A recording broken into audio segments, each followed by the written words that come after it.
Hey guys, AJ here, back with another one. So today we're going to look at a talk by Jordan Peterson about marriage and divorce. I'm a really big Jordan Peterson fan. So before we actually jump into it, this is a voiceover, and then the visuals are done by a guy called Typhoon Ideas. So check him out. This is really, really cool. So let's just jump straight into it. That's actually why people get married, just so you know. Because this is built into marital vows. I'm not leaving, ever, no matter what. It's like, okay, well, that definitely puts a boundary around our arguments, right? Because I can't say every time you manifest one of your flaws, which you're likely to do just as often as me, well, enough of this. It's like, that's horrible, man. That's facts. And back in the day, before no-fault divorce, you had to have a damn good reason to get divorced. But then no-fault divorce happened, and now, people can just jump straight out at the drop of a hat. And people don't understand. The United States is a small minority of the world. Around the world, in Southeast Asia, Africa, the Middle East, people cannot get divorced. You have to have a damn good reason to get divorced. Whereas in the West, it's really, really easy to. If your whole life is, well, every time you get out of line, I'm out of here. It's like, how the hell are you? First of all, you're not going to admit to ever doing anything wrong. Second, you're going to be on you're like a scared cat the entire relationship because, well, who knows? It could just come to an end at any moment. That's absolute facts, and that's why that happy wife, happy life thing is bullshit. People say, well, if the possibility of divorce is open, it makes you free. It's like, yeah, that's what you want. You want to be free, eh? Really? Really? So you can't predict anything. That's what you're after. It's a vow, and it says, look, I know that you're trouble. Me too. So we won't leave, no matter what happens. Well, that's a hell of a vow, but that's why it's a vow, right? That's why you take it in front of a bunch of people. That's why it's supposed to be a sacred act. It's like, what's the alternative? What's the alternative? Everything is mutable and changeable at any moment. Well, go ahead. You live your life like that and see what you're like when you're 50. Jesus, it's dismal. 2 or 3 divorces, your family's fragmented, you've got no continuity of narrative. It's not good for the kids, not by any stretch of the imagination. Absolute facts, and that's where the United States is going now. That's true.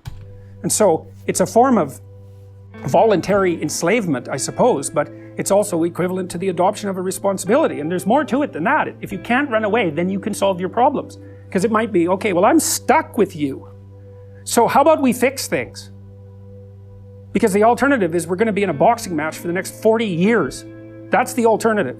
So, and you think you're going to fix problems without something like that hanging over your head? There isn't a chance. You'll just avoid them because that's what people do. It's really hard to solve problems, especially in a relationship. We're having a fight and I find out that it's, because you were abused by your uncle when you were 5 or some goddamn thing. It's like, it's very frequent that sort of thing happens. Your partner is, manifesting some weird anomalous behavior. You just can't make heads or tails of it. That's facts. And because you're married and you're around each other, that person takes it out on you all the time. But the thing is, it's what Jordan Peterson's saying is, even if that happens, if marriage was still traditional like it was, you'd still have to find a way to work it out. Doesn't seem related to what you're doing at all. They don't want to talk about it.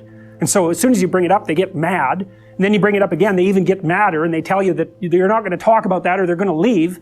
And so maybe you're really, really persistent because you're kind of a son of a bitch, and then they break down and cry, and then they have this horrible memory that comes flooding forward that's completely, you don't know what to do with it, and then you have to sort it out.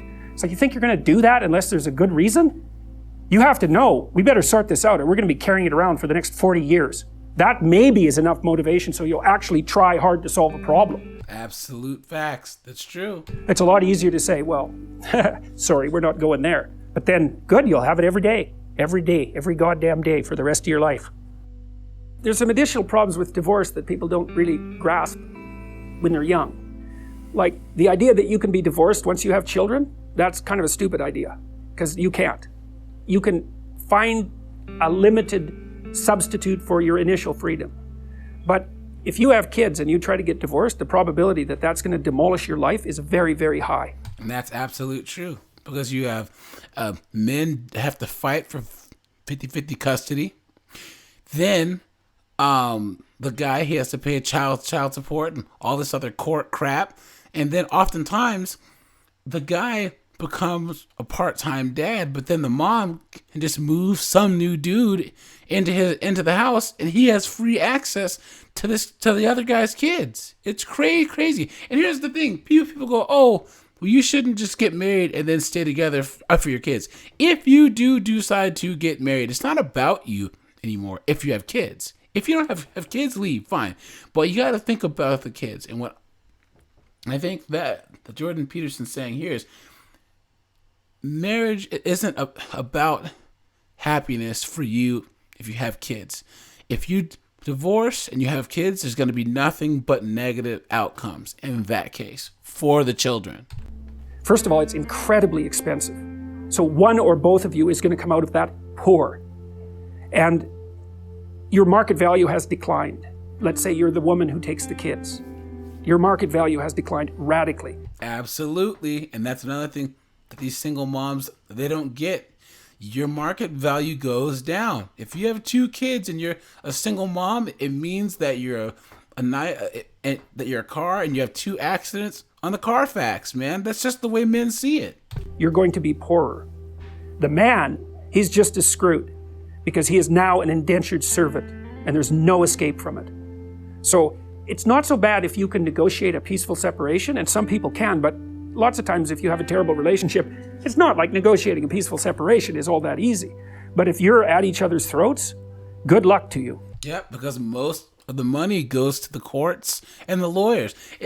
Don't you guys ever think that it's funny that you can have a couple that's doing relatively well, that might be middle class or upper middle class, and then they go through a divorce and they have to claim bankruptcy? Where did all their money go? It's to the state and the lawyers.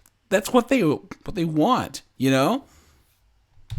I think it's roughly equivalent to having non-fatal cancer. It is not pleasant. It's a 10-year process, 15-year process. It'll cost you $250,000, and it'll tear a big chunk out of your life. And also, it will really disrupt your relationship with your kids.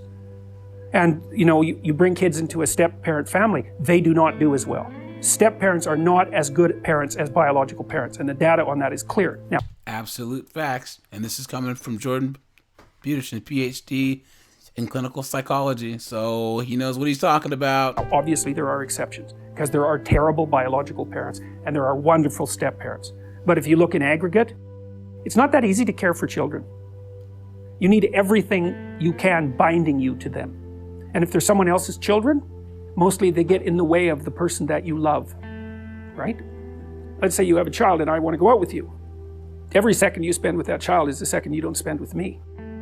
That's facts, because as a step parent, you will never get that person in that honeymoon period where you guys are going out, you're drinking, you're having fun, you're traveling, you're fucking all the time. No, there's always got to be some schedule, you know? There's always, oh, well, I have to find a sitter, or, oh, I can't because of this. And you get pissed off, and people go, oh, well, you're just being selfish. Well, guess what? You should be.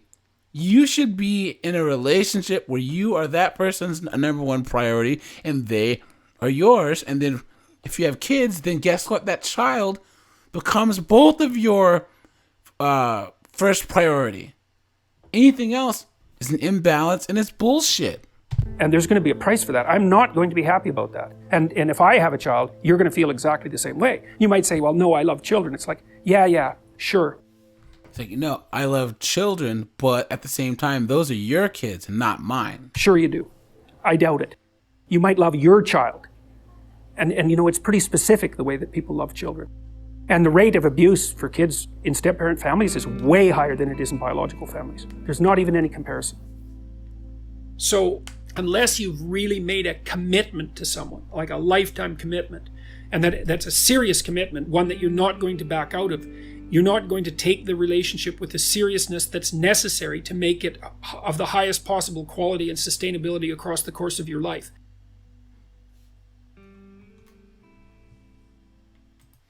Wow. So that's Jordan Peterson talking about divorce. And I mean, just to sum this up, you know, I agree with 99% of everything that he said. You know, a lot of people say, oh, nowadays men are afraid of marriage. No, men are just afraid of divorce. A lot of guys today think that marriage is a bad deal because all the laws are set up as if there's no fault divorce. So a woman who has, 80% of all divorces are filed by women can leave for any reason whatsoever, and it's gonna have a huge effect on your life. So a lot of guys are just saying, fuck it. What's the point? All the heartache, the money lost, etc. So if I believe there was a more traditional viewpoint of marriage, or if the laws could change back to how they used to be, then marriage rates would go up quite a bit. So, all right, you guys, this is AJ. Stay safe, and I am out of here.